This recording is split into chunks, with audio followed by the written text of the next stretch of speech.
Yeah, I mean, I think their ability just to play the games one at a time, and not have a, win affect another win or a loss affect a win, that kind of thing, just move on to the next day. So ideally we could get on some sort of streak, but that's tough to do in this conference and with the midweek games. But, I think judge us over the long haul, and the last 4, 5, 6 weeks, whatever, really since conference play, we've played super competitive baseball in just about every game, with the exception of maybe the middle game against Vandy. So past never equals the future in this sport. So, on any given day or any given week. So, we have to, that's why we respect the game, we respect our opponent. UTA is behind us now, and we move on to trying to play our best Friday night against South Carolina. What challenges does the South Carolina team present you guys this week? Well, they're playing really well. They've won 4 in a row. They swept Alabama, which is something we weren't even able to win the series, much less sweep them. So, and they won last night, so they're playing with a lot of confidence. They haven't swung the bat great, but they're swinging it better now. So, a team that's confident is a scary team, and they have good pitching, 2 really good starting pitchers. They don't normally throw their best guy in the first game, so we're not going to juggle our rotation a whole bunch. At least that's the plan right now. So, we have to be ready to play from the get-go. Couple really good relievers, closer in particular, that has some really good off-speed pitches and is aggressive with his fastball. So, it's just another weekend where we're going to have to play well. If we play well, we'll be fine. If we don't, we'll lose. Coach, I know that South Carolina's going to have to play the elements as well, but I know a lot has been made about how hot it's going to be this weekend.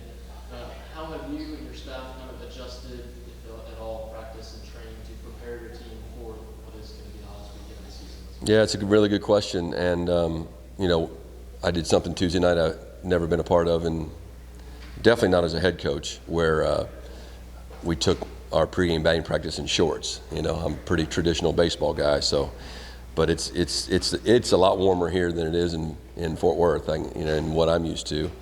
It reminds me of my days at Tulane in New Orleans this time of year. So we've adjusted practice, and we'll adjust pregame schedules. I don't know that we'll take batting practice on the field. We definitely won't take batting practice on the field all 3 days. But honestly, all of this is on the personal choices of the players. They have to hydrate. They have to drink a boatload of water before they get here. We're going to have some IVs set up for them after games, especially like a Claunch or somebody that's out there sweating like crazy, a pitcher maybe, and needs to be replenished after the game. But the players have to take ownership of their own body, and they do that by drinking a boatload of water and Gatorade or whatever else we give them, Pedialyte, long before the game. If you start the game sweating, you start the game thirsty, you're not catching up. You talked a lot about developing pitching depth with the postseason, down the road. Does it seem like there's a lot more teams in the same boat with you in the SEC and around the country than maybe other years wasn't the case? I don't know about around the country, but in our conference, I'm a college baseball fan, but I don't pay attention to other conferences as much as I pay attention to our own. But every Friday or Thursday, the SEC office sends out the anticipated pitching rotations, and there's a guy named TBA on every single team. So yeah, I think Tennessee's having the season they're having because they've been really consistent with their starting pitchers. Arkansas has stumbled a little bit lately, but they still have been very consistent with who gets to start the games. And so, we're trying to find that, and we need to find it.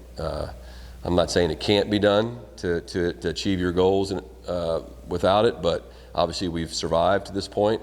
But ideally, you'd like to go into a weekend series or a conference tournament or anything after that with at least two or three guys you can hang your hat on as starting pitcher. So I do think our best pitching is ahead of us as long as we can keep Detmer healthy and specifically figure out Micah.